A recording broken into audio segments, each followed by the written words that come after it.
coming up on the Life is the Future podcast.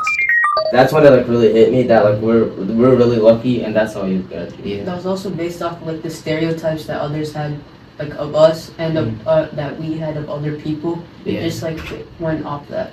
Yeah, I agree because I also learned about being grateful and thankful for what you have instead of always like wanting to do more or having more. Like it's fine to aspire to have things or to be able to do things, but you also have to be aware of what you already have and how much more you have from other people who are not as fortunate. Hey, it's Scott Todnam, and you're listening to the Life is the Future podcast, a podcast for health education, middle school, and life in general. After a brief break, we're back. Here's two of our 8th grade hosts for this season, Dhruva and Kanishk, as they interview two other 8th grade peers about mental health in middle school life. I'll be back at the end to wrap some things up. For now, enjoy. Hello everyone, this is the Life is the Future podcast, and today we have Aryan and Monish. I'm Dhruva and this is Kanishk. Today our main topic is going to be on mental health. So we have some questions. They're just going to answer like however they want. And we're just going to add on our own opinions to it. So you want to say the first question? Yeah. What is mental health to you guys and why is it important? For me, mental health is basically just keeping like it's for me mostly my mental health is just timing. It's just all about timing. I try to make plans. I try to. Otherwise, if I kind of like OCD, if everything's like unplanned and stuff, I start going crazy and like I lose my mind. So that's why for me, my mental health is mostly like based on planning my day and just like going based on that. I feel that a big pet peeve for me is that like if everything's dirty around me, like I have to clean it like at this instant. Yeah.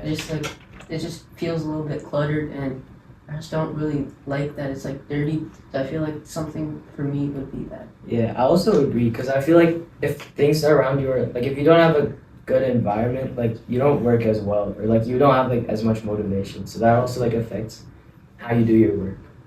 I feel like mental health for me is just like staying on top of everything.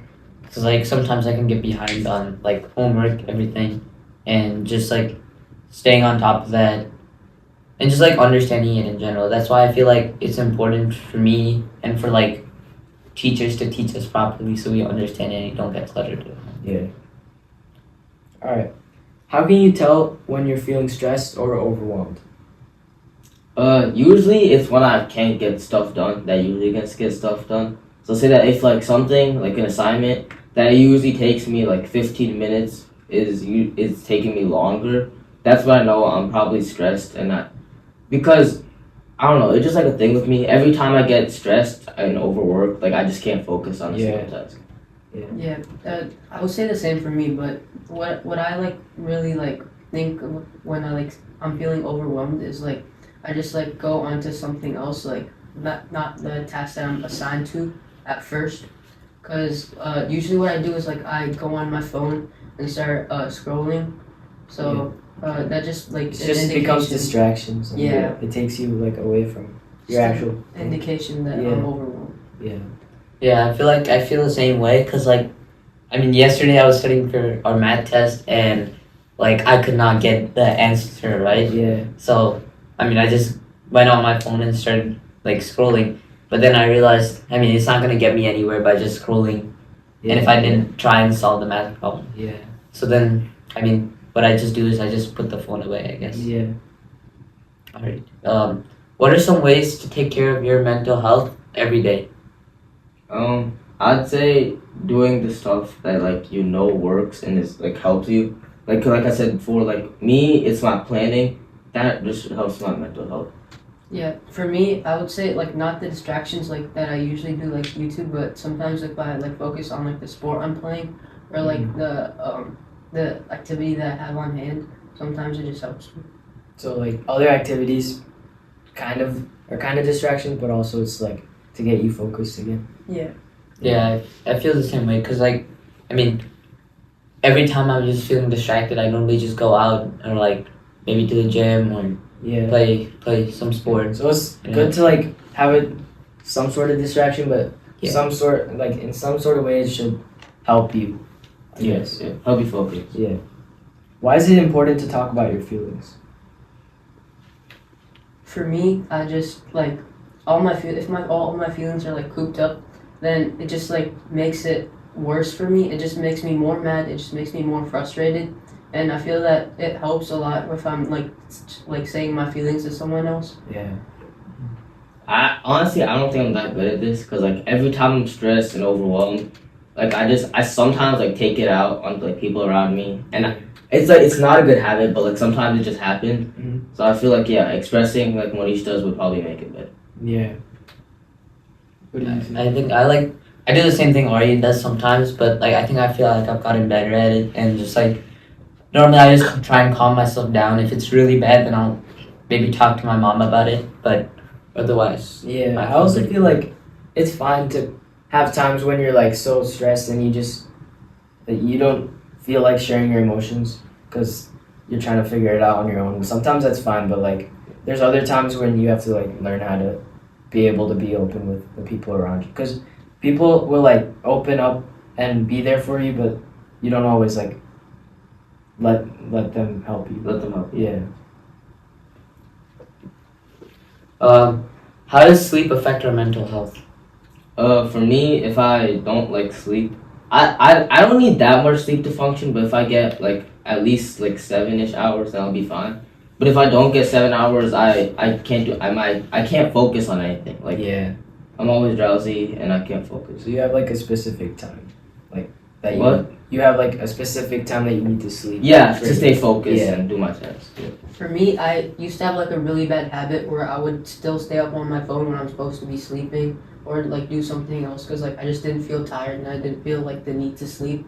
And what happened the next school day was that like I was so like unfocused, so I needed to stop that and I did. So Yeah. Also, do you guys take naps? I try to, but I really don't get because I have basketball Yeah. after and everything, Yeah. so I just don't get the time. But over the weekends, I try to. Yeah. What is a growth mindset and how can it help you in your school and in life in general? A growth mindset to me is like it's the willingness to adapt. So say if you like pick up a new sport, you have to be willing to be able to change your schedule, know that you're gonna have to be more focused and change.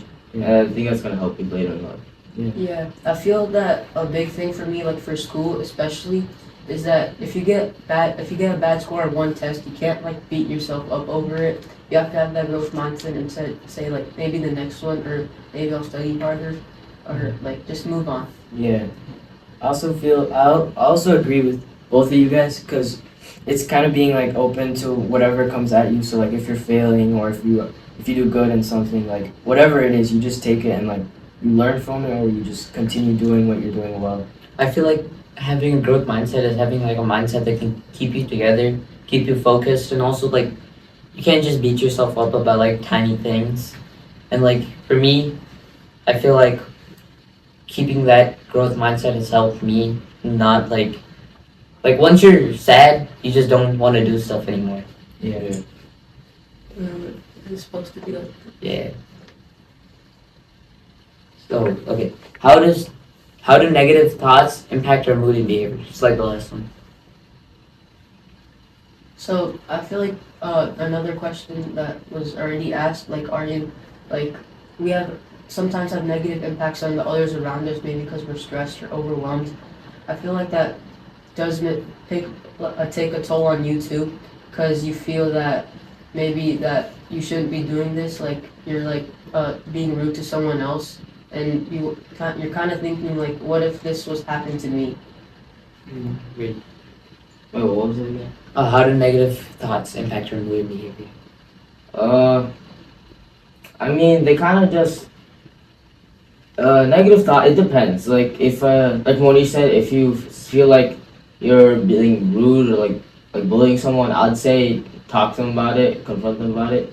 Like ask them if you want me to stop doing this or this. But if it's about my own behavior, then yeah, I get like if it's about my my habits. If I'm why am I doing this? Why am I doing that? Then I start getting frustrated because I know I can control that, Yeah. and I'm just not doing it. I also feel like negative behavior sometimes is also affected by like we talked about it before, like the environment that you're in. So like if you surround yourself with things that like are not good for your work environment, then it's not keeping you focused, then it's gonna make you like maybe give out the same energy.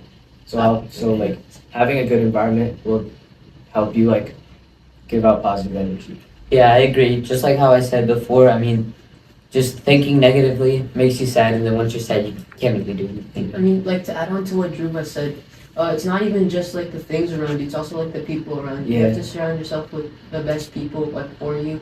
Yeah. And that's why you need to have like the right friends. Yeah. Okay. What are some ways to practice positive self-talk? So like talking positively to yourself, not to other people instead. If you like when you said like fail a test, just I'd say like move on, try to move on, like positive talk yourself. Or like if you can't stay focused, just I'd say just keep trying, honestly, because eventually you're gonna get it if you try to be focused. Yeah. So that's why I'd say that positive talk comes into play. Yeah, like what I said, what Aryan said right now. You can't beat yourself over something like that doesn't make that big of a difference, like to your overall grade, or like something that makes a big difference, like who you are, like to yourself. So you should like keep on talking positively because it just like it creates a better mental health for you and yourself. Yeah, I feel like also now that we're going into high school and we're gonna be getting like a bigger workload, I think it's like really important to be like getting yourself positive and like keeping yourself on track for success. Something similar to this question is just, do you guys actually talk to yourself? Like, I know some people do it, but I don't actually like talk out loud to myself. I mean, I don't really talk to myself either, but like I kind of reassure myself, kind of. I don't like talk to myself. Yeah, it's just like thoughts. Yeah, I feel like the most amount of thoughts I have like to myself is like during basketball games, like when I'm like when I maybe like miss a layup or like I miss like a free throw, I have to like talk to myself like you can't like let this like affect like the next drive or like the next free throw you have. Yeah, same for me. Like I can't like if I make like a mistake in a game, I can't let that define the rest of my game. I feel like I guess if I'm talking to myself, I guess like just talking to the thoughts in my mind, I guess. Just thinking about that. I think it's also more when it happens during something you're doing that's like you're really passionate about, like for you guys basketball, like it happens a lot more because you get like that much more focus on what you're doing, so you end up like having to talk to yourself if you do anything good or bad. Alright, how can we learn from failure instead of feeling discouraged? Like failure is always like a learning opportunity. So if I fail a test, I know what I need to do to get better and to succeed next time. And in like my sport, if I fail, I just keep working. I put in the work like behind the scenes just to get better at that. Yeah, I feel like a real life example of what Aryan said was like in 6th grade I didn't have to study for like any tests. Like personally, I didn't have to study. Like I could just like go in and take the test. I would get an A most of the time. But 7th grade was like a really big wake up for me because like I had to like start studying for the tests. And I just need to change my habit because like I failed the test like big time. Yeah. And yeah, I just have to change my habits. That's what I had to deal with. In elementary school, like every time I took a test, I never studied for like a single test in elementary school. Yeah. But in 6th grade, like those first few tests in 6th grade, like I think I failed like almost every single one of them. I mean, like similar to what Monish said, I mean, 6th grade to 7th grade was like a wake up year for me because in 6th grade, you could just get away with almost anything. I mean, I don't think in 6th grade I even like got close to below an A. Yeah. But in 7th grade, I mean, that's a complete different story. I mean, Maybe I think I failed like a lot of tests. Yeah. Maybe it's just like a way for the school to like, when you first come from elementary school, they're not trying to like go really hard on you. Like trying to help you transition. Yeah, trying to help you transition. But maybe then it becomes like, you take it for granted and you're kind of like, oh, this is too easy. And then next year, you're like, it's also different for like what teachers you had, different teachers. Especially like the workload you get in 7th grade. It's like so much more. I mean, even so much more from like 8th grade what we have right now. Yeah, I agree. That's what I'm trying to do. Like for high school, like I'm just scared that I'm gonna get that wake up call again. So that's what I'm like trying to work on. Yeah, especially we're taking challenging courses, and this is like, I mean, high school is pretty much like, I wouldn't say life defining, but like next 8 years of your life. Yeah. And, like especially. Yeah. How does practicing gratitude improve mental health? So, a big thing that my mom taught me was that always be thankful for what you have and like don't take everything that you have for granted. It's like a big thing that I always have because like I always say thank you to things that like happen, and I just don't take stuff for granted because I know like there are other kids out there who have like way less than me, and I can't take that for granted. Yeah, to go off of what Monish said, yeah, my parents have also taught me that, but I kind of agree with them because in last year in social studies, I don't know if you guys did this, we did like a project where we like, she said like on a scale of 1 to 10, where do you guys think like, where, like how, like you know, what top percent of you guys you think you are? And everyone put like 5 or 6, but then like there was a website, we went through it and we were like 9 or 10 of like the wealthiest kids. So that's what. Do you guys do that project? I don't remember. I don't think so. Oh, I did you? that. Yeah. So that was like that really. That's when it like really hit me that like we're really lucky and that's how you get. That was also based off of like the stereotypes that others had like of us and of, that we had of other people. It just like went off that. Yeah. I agree because I also learned about being grateful and thankful for what you have instead of always like wanting to do more or having more. Like, it's fine to aspire to have things or to be able to do things, but you also have to be aware of what you already have and how much more you have from other people who are not as fortunate. Yeah, I agree, and also like, I also got like something like that in 7th grade. Me and Dhruva, during social studies, we watched a video. It was like the opera show, and it was Nico Valley versus some like a less fortunate high school in Chicago, and they were talking about how that school had like 3 AP courses in total, and it had barely any honors courses in general. While the Nico students were like so surprised, their Nico's pool was completely full, while the school in Chicago's pool was like green and was like completely empty. And also, they showed that like the test scores were so much different than between the two schools. It was like crazy to me. I think social studies had like a lot of projects. I remember like you were just talking about this, but I remembered another thing that we did where like we had like a project where we were looking at people's lives across the world, like Africa, and different countries, and there was like a website where you would see how they're living. Like not only people who are less fortunate, but also people who might be like more fortunate. Just how people are living across the world. Yeah, and also like their food questions as well. So there's a lot of things that I guess even in school they kind of try to give you a wake up call if you haven't gotten one already. That like it's important to be grateful for what you already have.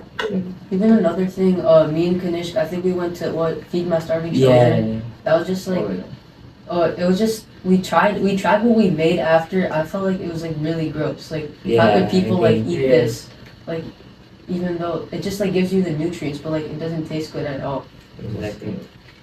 What are some healthy ways to cope with stress or anxiety? What I like to do is like you said earlier, like I like to take myself away from the situation. Like for example, I'd probably go to like Rush, probably practice a bit. Or like go on a run or take my dog out for a walk. Something just to take me away from what's stressing me out and making me anxious. Yeah, so like a bad habit that I have, like I said before, I just hop onto like my phone, start scrolling. Yeah. I mean, for me, like, I don't know if this is healthy, but I just eat a food or something. I don't know why it makes me focus, but also what he said, I'd go to like the gym or I'd go outside and play football or something like that, just to get myself active and focused. I think I agree with a lot of that, especially like getting your mind off of it by doing something else that you like. how can mindfulness or meditation help with mental well-being? So my like kind of like during COVID, my mom made me try this, and I think my mom said it helped out. It kind of helped for me. I don't know. Yeah, I just felt more calm, and I also felt myself like not going on my phone that often. Cause I don't know why. What was it like? I tried like meditate. Oh yeah. So basically, my mom made us meditate like 10 minutes, like in the morning, like after lunch and before we go to bed, like during the COVID, and it really helped me because I don't know. It just helped me stay more calm and focused, and it helped me take my mind off of things. I personally don't meditate or do yoga, but my mom does yoga. I can actually like sense that she's way more calmer like after she finishes, and she doesn't like and stuff. I mean, just like I guess I stay mindful. Just like acknowledging the things you've done, I guess, can help you stay mindful and helps your mental well-being. Alright. What role does exercise play in keeping our minds healthy? I think we talked about this a lot. Right? Yeah, we have other examples. Yeah, just like going to the gym for me. I mean, going outside. Right. We already talked about this one too. What should you do if a friend is struggling with their mental health? I mean, for me, I don't know about you guys, but this hasn't really happened to me like yet. Mm. But if it was happen to me, I wouldn't try to force anything on them because I think that would just make it worse.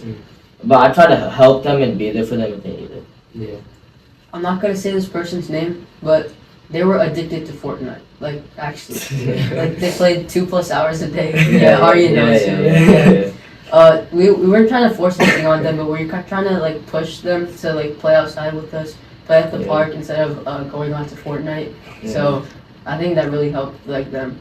Yeah. I mean, I know one person, like, they just like got completely cut off, and it was kind of sad. And I guess, like, just being there for your friend can help. How do friendships affect mental health?